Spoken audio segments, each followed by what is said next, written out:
ప్రకృతి రమణీయతల నడుమ ప్రశాంత నివాసానికి శాశ్వత చిరునామా hill side villas 3 and 5 BHK duplex and triplex villas premium gated కమ్యూనిటీలో ఆల్ ఫెసిలిటీస్ తో మీకు అందుబాటులో near by Satavahana university Lakshmipur Karimnagar.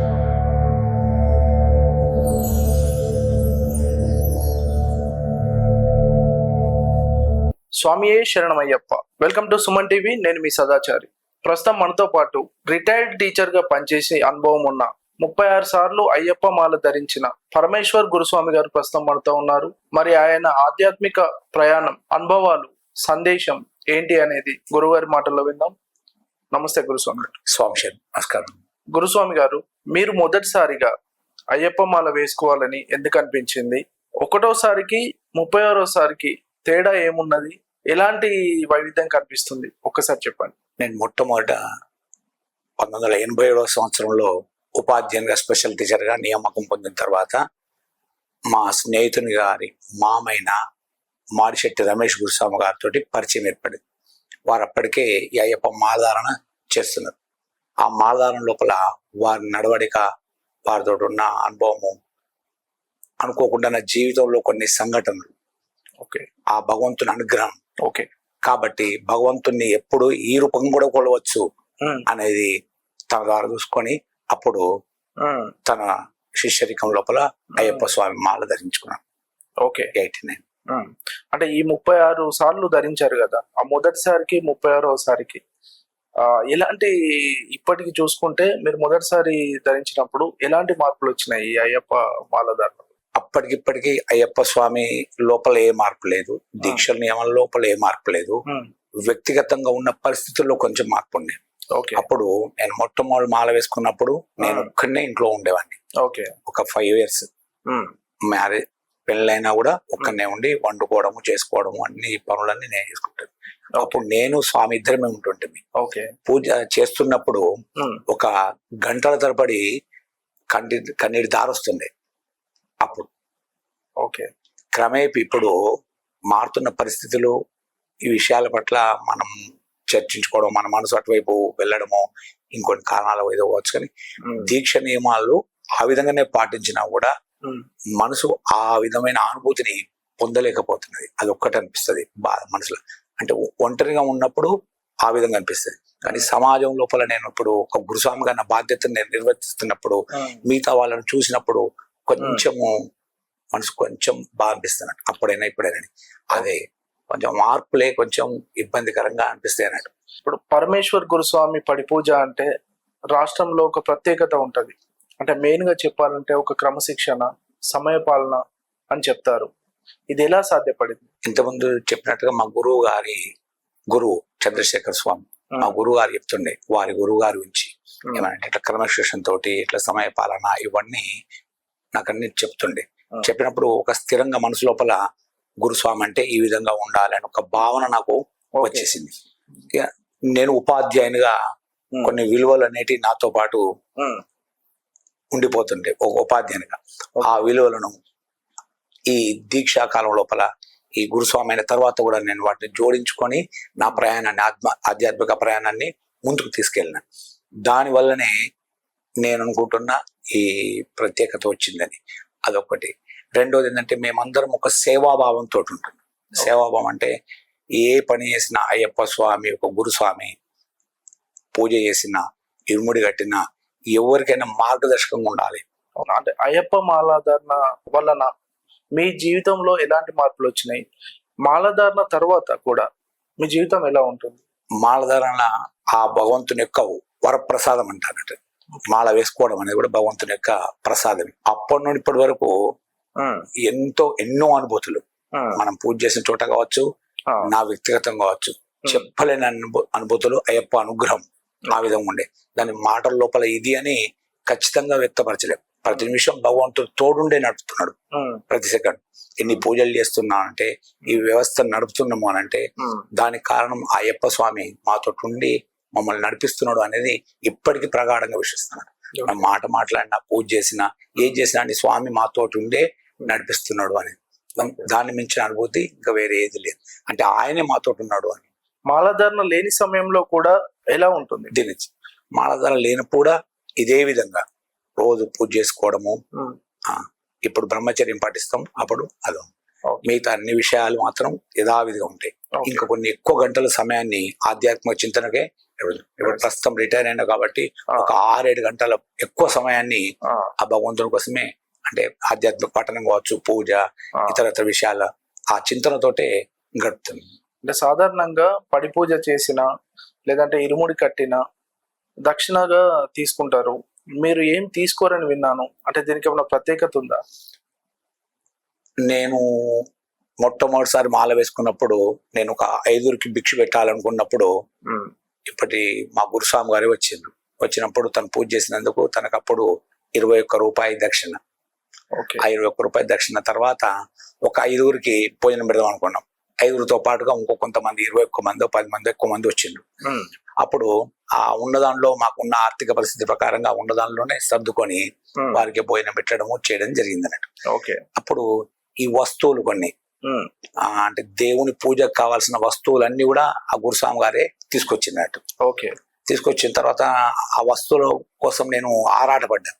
అంటే ఇవి లేవు కదా మనకు అని చెప్పేసి ఒక చింతన ఉండే అప్పుడు ఆ గురుస్వామి గారి తల్లి పరమవదించినప్పుడు గురుస్వామి గారు నేను బాధ్యతను తీసుకున్నప్పుడు అప్పుడు అనిపించింది అన్నట్టు, ఈ వస్తువులన్నీ కూడా పూజా కార్యక్రమం కావాల్సిన వస్తువులన్నీ కూడా మనమే సమకూర్చాలి. ఇంటి యజమానికి ఎలాంటి కష్టము జరగద్దు. ఈ పూజ మనమే చేయాలి, భజన మనమే చేయాలి, అలంకరణ మనమే చేయాలి. ఇవన్నీ సేవాభావంతో చేయాలని చెప్పేసి ఒక సమూహంగా మేము ఏర్పడి ఈ వస్తువులన్నీ అయ్యప్ప సేవా సంస్థను ఏర్పాటు చేసుకొని, అప్పుడు ఈ సమూహం ఏర్పడి అందరం కొన్ని డబ్బులు షేర్ చేసుకొని ఈ వస్తువులన్నీ ఏర్పాటు చేసుకొని అప్పుడు దీంతో ఈ పూజ కార్యక్రమం నేను ఎవరు చేస్తుంటే ఇంకోరు భజన చేస్తుంటారు. అంటే ఇప్పటి వరకు మీరు చేసిన పడి పూజలో గానీ ఇరుముడిలో గానీ దక్షిణ తీసుకోలేదు? ఎట్టి పరిస్థితులలో ₹1 అట్లాంటి. ఓకే.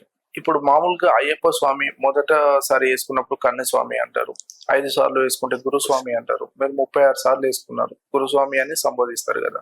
అంటే దీంట్లో ఎలాంటి బాధ్యతలు ఉంటాయి? అంటే కన్యస్వామికి, గురుస్వామికి, మీలాంటి గురు సీనియర్ వాళ్ళకి అంటే ఏమైనా బాధ్యతలు వేరేగా ఉంటాయా? నియమాలు వేరేగా ఉంటాయా? పూజ నియమాలు అంటే ఏం చెప్తారు? అయ్యప్ప స్వామి దీక్ష నియమాలు ఎవరికైనా ఒక్కటే. ఓకే. వాళ్ళు 50 సార్లు వేసుకున్నా 40 సార్లు వేసుకున్నా దీక్ష నియమాలు భగవంతుడు ఒక్కడే. ఆయన చెప్పిన విధానాన్ని మనందరం అవలంబించాలి. కాకపోతే ఒక 5 సార్లు వేసుకున్న వాళ్ళని గురుస్వామిగా భావిస్తారు. ఎందుకంటే తనకు ఈ కొంచెం అనుభవం ఉంటుంది అని. అనుభవము ఇతరులకు తనకంటే తక్కువ స్థాయి వాళ్ళకు, అంటే 4వసారి 3వసారి 2వసారి 1వసారి వేసుకున్న వాళ్ళకు తన అనుభవం ఉపయోగపడాలి. వాస్తవంగా ఆ దృక్పథంతో గురుస్వామి అనేది ఒక బాధ్యతగా అయ్యప్ప స్వామి దీక్ష నియమాల లోపల గురుస్వామి అని కూడా పెట్టారు. అయితే ఇప్పుడు ఈ గురుస్వాములు అనేది కేవలం 1000% ఒక బాధ్యతగానే ఉండాలి.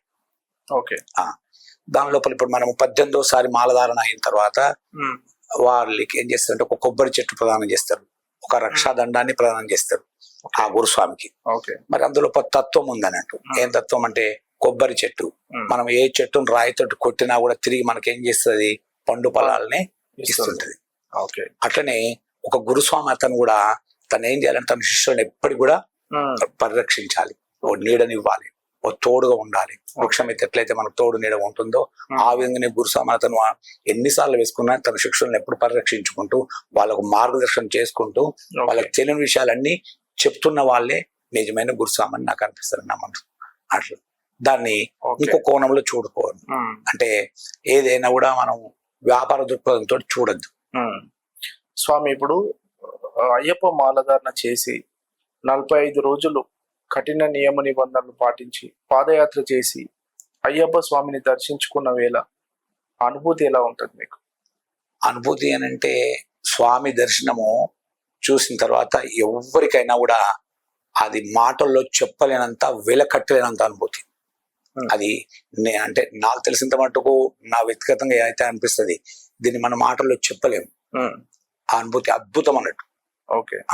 అందుకే ఏ స్వామినైనా మీరు చూడండి, శబరిమల పోయి వచ్చిన తర్వాత దర్శనం అయిందా అన్నప్పుడే మొట్టమొదలు దర్శనమైంది, బ్రహ్మాండంగా స్వామి కనిపించిండు, నెయ్యాభిషేక రూపంలో కనిపించిండు, పూలాభిషేకం కనిపించండు అని ఆనందాన్ని ఇంతవరకే చెప్పగలరు కానీ దా అనుభూతిని మాత్రము ఆ మాటల్లో వ్యక్తపరచలేదు.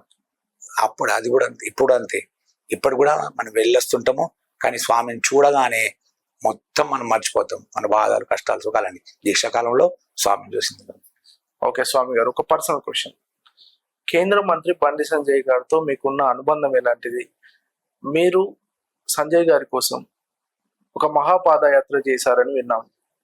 దీంట్లో నిజం ఎంత? దాని గురించి ఒక్కసారి చెప్పండి. ఒకప్పుడు ఏమనుకుంటున్నంటే, నేను 40 రోజులు దీక్షాకాలంలో ఉండి ఒక గురుస్వామిగా నా బాధ్యత నిర్వహిస్తున్నప్పుడు నేను కొంచెం ఏదో గురుస్వామి అనే కొంచెం ఒక శాతం ఏదన్నా మనసు లోపల ఉంటుంది కావచ్చు, నాకు ఒక దాని ఏమంటాం అంటే భావన, ఫీలింగ్.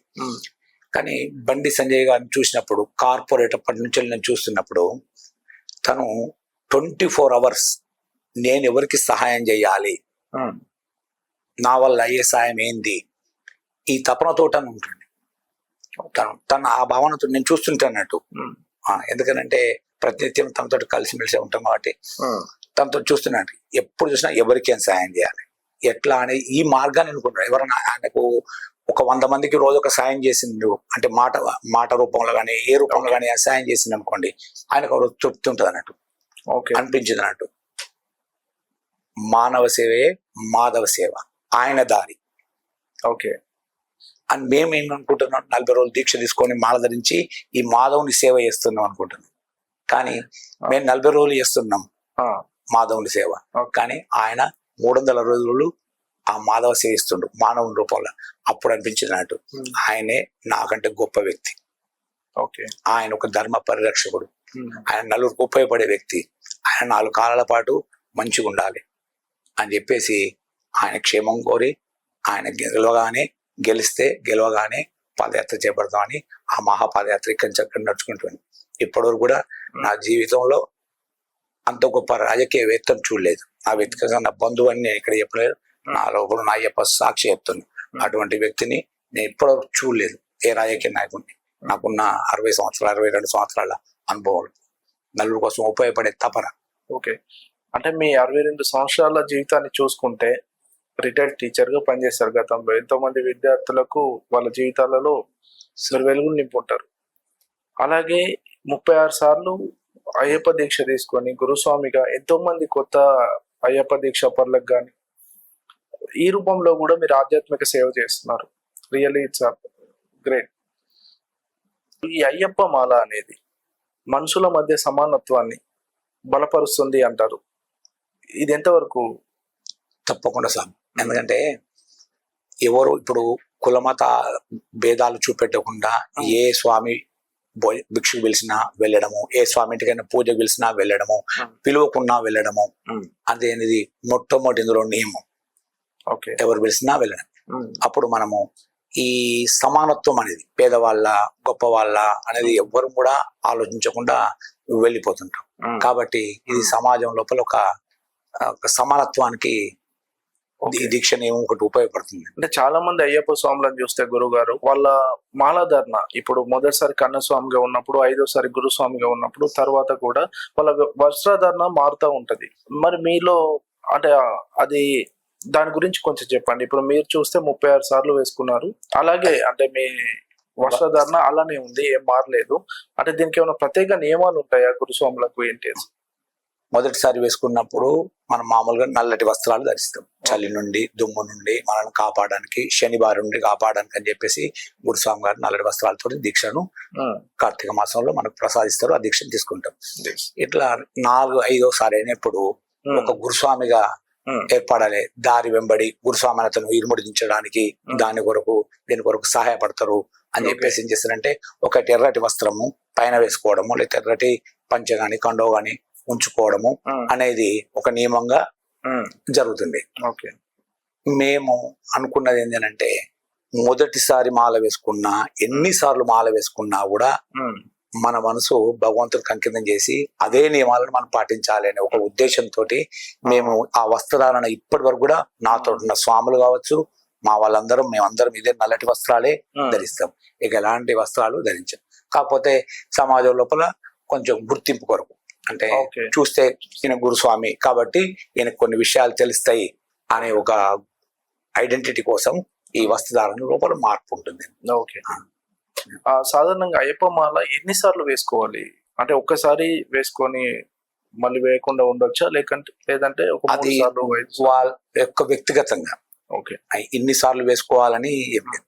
ఒక దీక్ష అని అంటే మన లోపల ఉన్న ఒక మార్పుకు మనం ఒక పట్టుదలతోటి ఒక భగవంతుని సేవించడానికి తీసుకుంటున్న ఒక దీక్ష. అది మన శక్తిని బట్టి మనం తీసుకుంటూనే ఉంటుంది. దీనికి నియమం అంటే ఏం లేదు. 4 సార్లు తీసుకోవాలి, 5 సార్లు తీసుకోవాలి, 3 సార్లు. ఒకసారి తీసుకోని కూడా ఒక సాఫ్ట్వేర్ ఇంజనీర్ తన జాబ్ వస్తే ఒకసారి తీసుకుంటే దీక్ష తీసుకున్నారు, వెళ్ళిపోయారు తన అమెరికా. అంటే అయ్యప్ప స్వామి మాలలో కన్యస్వామికి ఒక ప్రత్యేకత ఉంటుంది, కొంత పవర్ఫుల్ అని అలా విన్నాం. కన్యస్వామి గురించి మీరు చెప్పండి. కన్యస్వామి అంటే అయ్యప్ప దీక్ష యొక్క పరమార్థము తనకు తెలియదు, కానీ తన అనుభూతి ఏంది అని అంటే వ్యక్తిగతంగా కన్యస్వామి లోపల ప్రతి నిమిషము తన చుట్టూ ఉన్న వాళ్ళందరూ కూడా ఏం చెప్తుంటారు, కన్యస్వామి అయ్యప్ప స్వామి లాగానే అని చెప్తున్నప్పుడు తనలో ఒక భావన ఏర్పడుతున్నట్టు. ఏమనంటే నేను కన్యస్వామిని అయ్యప్ప స్వామి లాగానే ఒక భావనతోటి తను ఒక నియమనిష్టాలకు ప్రతిరూపంగా ఉంటాడు.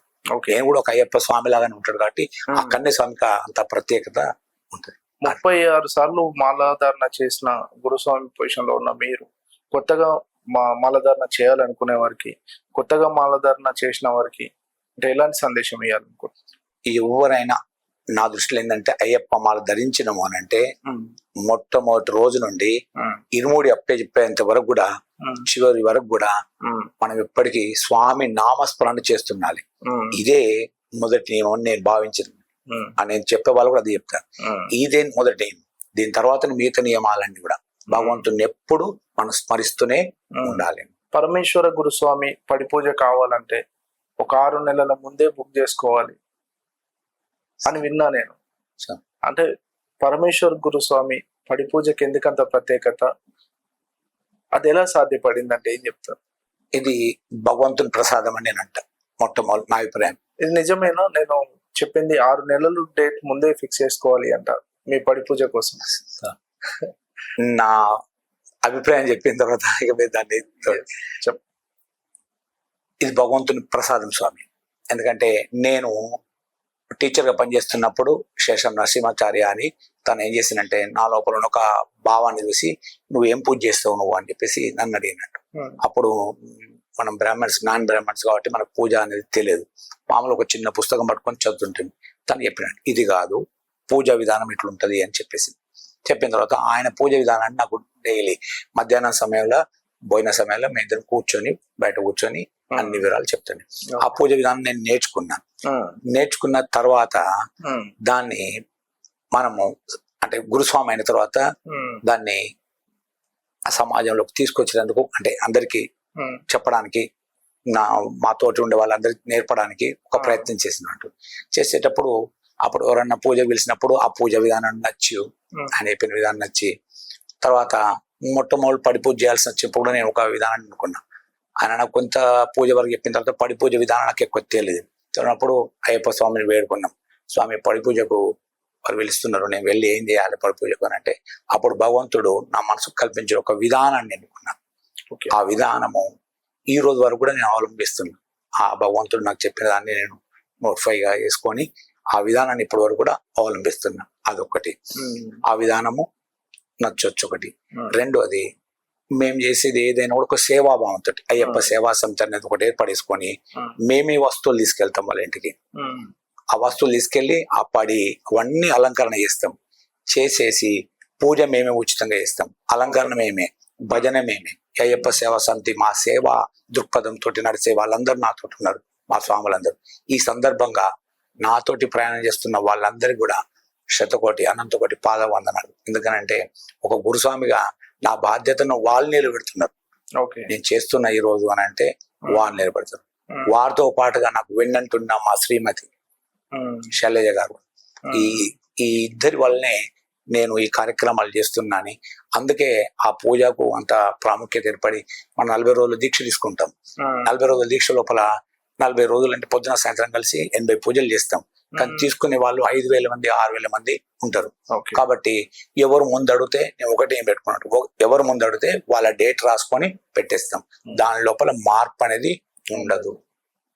అట్లా దాని వలన కొంచెం అట్లా ఈ సేవా దృక్పథంతో ఆ భావన వచ్చిందేమో అని ఓకే గురుగారు, 36 ఏళ్ల మాలధారణ సుదీర్ఘ ప్రయాణంలో ఎలాంటి భక్తి కార్యక్రమాలు చేపట్టుంటారు ఇంతవరకు?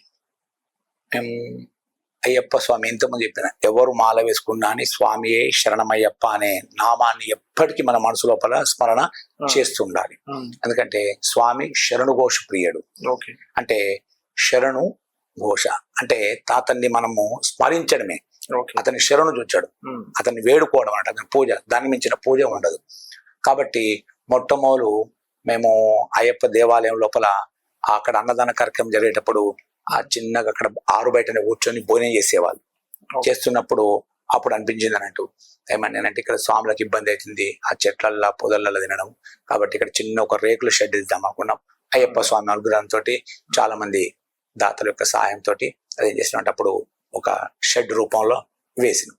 వేసిన తర్వాత అయ్యప్ప స్వామి యొక్క నామాన్ని మనము దాని యొక్క విశిష్టతను తెలియజెప్పాలని చెప్పేసి ఒక 7 రోజులు రాత్రింబవళ్ళు ఒక సెకండ్ కూడా ఆగకుండా స్వామియే శరణము శరణం అయ్యప్ప అని ఒక 7 రోజుల నామస్మరణను మా సమూహం అంతా కలిసి చేపట్టినాం. వరుసగా 7 రోజులు ఒక్క సెకండ్ కూడా ఆగకుండా. నా తర్వాత మీరు, మీ తర్వాత ఇంకో అతను, అట్లా గంటకు వరుసగా 7 రోజులు అట్లా. ఎవరు లేనప్పుడు మేమే అక్కడ ఉండి ఇంత స్నానం చేసేసి మా పని అది. చాలా గొప్ప విషయం గురుగారు. అట్లా 7 రోజులు నడిచింది. తర్వాత ఒక్కసారి సహస్ర ఘటాభిషేకం అంటే 1000 కలశాలతోటి స్వామికి అభిషేకం, 1,00,000 దీపార్చన అంటే ఇప్పుడు మనం చూస్తున్నాం టీవీలలో. అప్పుడు ఆ 2000 సంవత్సరాలని మొట్టమొదటి నిర్వహించినాం 1,00,000 ప్రమిదలతోటి. అది కూడా అందరూ సహకారంతో, మా స్వాములందరి అయ్యప్ప సేవా సభ్యులు ఇతర భక్త సమాజం సహకారంతో ఇవన్నీ కార్యక్రమాలు చేసింది, అందరి సహకారంతో. ఓకే గురుగారు, అంటే మీ అనుభవంలో గురుగారు ఎన్నో పడి పూజలు చేసి ఉంటారు. అంటే గొప్ప రాజకీయ నాయకుల ఇంట్లో పడి పూజలు చేసి ఉంటారు, గొప్ప వ్యాపారవేత్తల ఇంట్లో పడి పూజలు చేసి ఉంటారు, సామాన్యుల ఇంట్లో కూడా పడి పూజ చేసి ఉంటారు. ఈ మూడిట్లో తారతమ్యం చూసుకుంటే భక్తి విషయంలో మీకు ఎలాంటి తేడాలు చూస్తుంటారు మీరు? అయ్యప్ప స్వామి పూజా విధానంలో ఏం తేడా ఉండదు, అయ్యప్ప స్వామి లోపల ఏం తేడా ఉండదు. కాకపోతే వ్యక్తుల యొక్క ఆలోచన బట్టి కొంచెం ఆర్థికంగా స్థితిగతులు ఉన్న వాళ్ళు స్వామికి నేను అన్ని సమకూర్చున్నా అని చెప్పేసి వారు కొంచెం వారి యొక్క స్థాయిని బట్టి వాళ్ళు చూపెడుతుంటారు. సామాన్యుడు కొంచెం ఏం చేస్తారంటే నాకు తోచిన కాడికి నేను చేస్తుంటా స్వామిని. పూజ విధానం ఎక్కడికి పోయినా ఎవరింటికి పోయినా కూడా మనకు కావాల్సిన అయ్యప్ప పూజను మనం కరెక్ట్ గా చేసేవాళ్ళు. ఆ పూజ విధానం భగవంతుడు కరెక్ట్ ఉంది. మిగతా వాళ్ళ ఆలోచనలు బట్టి మాత్రము కొంచెం మార్పు ఉంటుంది. అంటే ఏమనిపిస్తుంది మీకు ఆ మార్పును చూస్తే? ఏమనిపిస్తుంది? మార్పు అనేది అంటే అది వాళ్ళ వ్యక్తిగతం అని నాకు అనిపిస్తున్నట్టు. మనం పూజ చేయడం వరకే మన బాధ్యత. స్వామి నేను అన్ని సమకూర్చున్నా, నేను అన్ని చేసినా, స్వామికి గొప్పగా చేసినా అని నన్ను అడుగుతారు. నన్ను అడిగినప్పుడు నేను మామూలుగా నవ్వుకుంటుంటుంది, రియల్ గా లేదంటే ఓపెన్ గా మాట్లాడుతుంది, నవ్వుకుంటుంటుంది. ఇవన్నీ కూడా భగవంతుడు ఇచ్చిన ప్రసాదమే, జీవితమే భగవంతుడు ఇచ్చింది కదా. మన శక్తి మేరకు భగవంతుడు డబ్బులు ఇచ్చిన ఆర్థికంగా మనం చేసేసినాం భగవంతుడి కొరకు. దానికి మళ్ళీ ఆయన కోసం మనం చేసినాం, అవన్నీ ఆయన సృష్టే కాబట్టి ఆయనకు సమర్పించిన లోపల ఆడంబరాలు అనేటివి గొప్పదనం లేదా అట్లాంటిదని నా ఉద్దేశం. సామాన్యం అంటే అంకిత భావంతో ఉండాలి భగవంతుడికి. ఏదైనా భగవంతుడికి ఇచ్చిన ప్రసాదం ఇది నువ్వు ఇచ్చిందే నీకోసం అనే భావనతో ఉండాలని నాకు నచ్చింది. ఓకే గురుగారు, నేను ఒకటి విన్నాను. తెలంగాణ ఉద్యమం సమయంలో కరీంనగర్ లోని తెలంగాణ భవన్ లో మీరు పడి పూజ చేసినప్పుడు ఆ పడి పూజలో కేటీఆర్ గారు కూర్చున్నారు. ఆ నెక్స్ట్ డే నుండే కేసీఆర్ గారు దీక్షకు వెళ్ళారని విన్నాను. నిజమేనా ఇది? నిజమేనండి. తెలంగాణ ఉద్యమకారులు మా స్వాములలో కొంతమంది ఉద్యమకారులు స్వాములు ఏం చేశారంటే గురుస్వామి అక్కడ పూజను నిర్వహిస్తాము తెలంగాణ భవన్లో అని అయిన తర్వాత వెంటనే వెళ్ళి అక్కడ పూజా కార్యక్రమం నిర్వహించడము.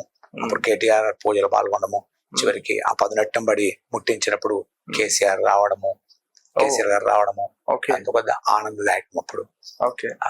కానీ అప్పుడైనా ఇప్పుడైనా అంటే భగవంతుణ్ణి పూజించడం అనేది లక్ష్యంగా పెట్టుకున్నాం మనము. నా భావన ఏంటంటే కేసీఆర్ అంటే అక్కడ చేసినామా, కేసీఆర్ తోటి చేసినామా, ఇంకెవరితో చేసినామా అనేది భావన అక్కడ ఉండద్దని అక్కడ నా ఆలోచన అన్నట్టు. అది ఎవరింటి ఇప్పుడు ఎంతమంది చెప్పినట్టుగా సామాన్యుట్లు చేసినా, రాజకీయ నాయకులు చేసినా, పేదవాళ్ళ ఇంట్లో వేసి గొప్ప వాళ్ళ ఇంట్లో ఎవరింట్లో వేసినా పూజ అనేది మాత్రం అక్కడి వరకు భగవంతుని భగవంతుడి ముందు అందరూ అందరు సమానమే. భగవంతునికి మనం పూజ చేస్తున్నాం ఆ భావనతోటే చేసినాం.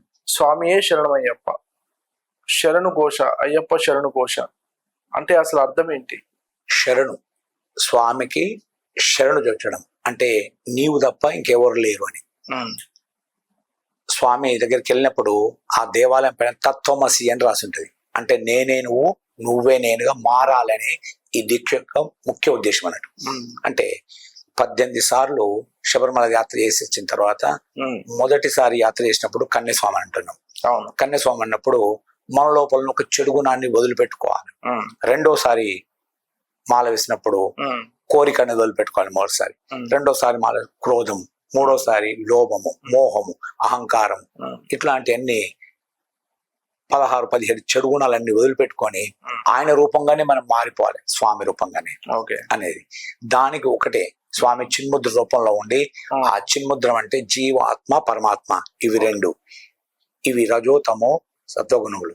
ఈ క్రియలను వదిలిపెట్టేసి నన్నే శరణు జొచ్చు అని స్వామి యొక్క చిన్ముద్ర యొక్క తత్వం. ఇంకో చైన్ ఏం చేస్తుంటే స్వామి ఈ పాదాలను చూపెడుతుంటున్నట్టు, ఆ పాదాల దగ్గరనే శరణు జొచ్చడం.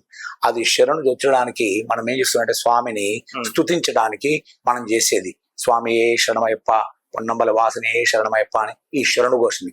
ఈ శరణు యొక్క ఘోష స్వామికి అత్యంత ప్రీతికరమైనది అన్నట్టు. కాబట్టి నేను కూడా ఎవరికైనా మాలధారణ చేసినప్పుడు అదే చెప్తుంటున్నాడు వచ్చి వాళ్ళకు, నువ్వు స్వామి నామస్మరణ తప్ప పరమేశ్వర స్వామికి ఎన్ని పూజలు వస్తాయి, సారి ఎన్ని పూజలు వస్తాయి, ఇది అవసరం లేదు. స్వామి యొక్క నామస్మరణే నిరంతరం నడవాలి. నిరంతరం నడిస్తే దాన్ని మించిన పూజ ఇంకా వేరే ఏది లేదనేది.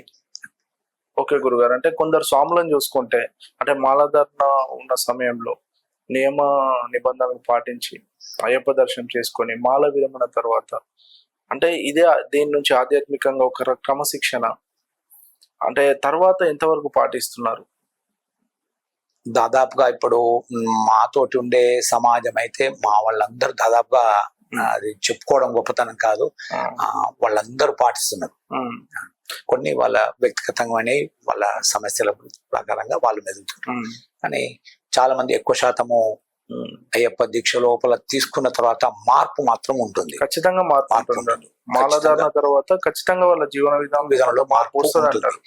ఆ మార్పు క్రమేపీ మెల్లమెల్లగా పెరిగి వాళ్లకు మంచి జరుగుతుంది అని. గురువు గారు, మాలాధారణ మొదటిసారి చేసినప్పుడు మీరు ఎలాంటి సలహాలు ఇస్తారు?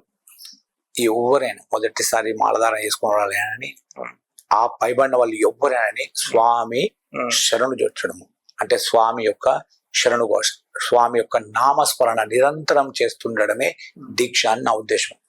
నేను ఎవరికైనా అదే చెప్తుంటా, స్వామి నామస్మరణ నిరంతరము కొనసాగుతూ ఉండాలి. అదే పూజ, అదే దీక్ష. ఇప్పుడు ఒక వ్యక్తిలో భక్తి భావన ఏర్పడాలంటే, భక్తి వైపు తను మార్గంలో వెళ్ళాలంటే ఏదో ఒక బలమైన కారణం ఉండాలి. అయితే వాళ్ళ తల్లిదండ్రులు కానీ అంటే ఇంట్లో పూజా విధానంలో లేదంటే టెంపుల్స్ కి తీసుకెళ్లేటప్పుడు చిన్నపిల్లలు ఆ భక్తి భావం పెంపొందుతుంది.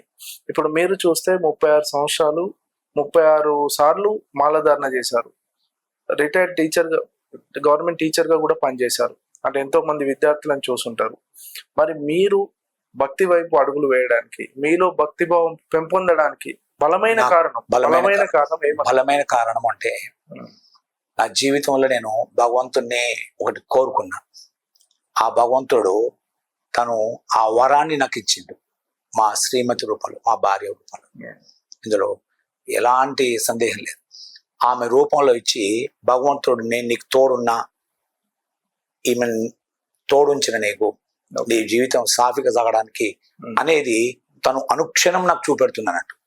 ఓకే, అనుక్షణం. నేను ఇప్పుడు 36 సంవత్సరాలు ఉంటున్నాం. నా ఉపాధ్యాయ వృత్తిలో కావచ్చు, ఈ దీక్షా కాలంలో కావచ్చు, భవిష్యత్తులో కావచ్చు, ఆమె ఆ భగవంతుని వరప్రసాదం అప్పుడు నన్ను పెంచినట్టు. స్వామి మీరు బలంగా కోరుకున్నారు తను భాగస్వామి రావడానికి, అది జరగడానికి ఆ భగవంతుడు ఇచ్చిన వరప్రసాదమే ఆమె. కాబట్టి నాకు అనిపించినట్టు అప్పుడు నువ్వు ఇంత విలువైన సంపదను నాకు ఇచ్చినవు ఈ రూపంలో, నేను ఎప్పుడు మరవనయ్యా, నా జీవితకాలం మొత్తం నీ సేవకే ఉంటాను. ఇప్పుడు తను నాతో పాటుగా ఉండి ఇంత ప్రయాణం చేస్తున్నది.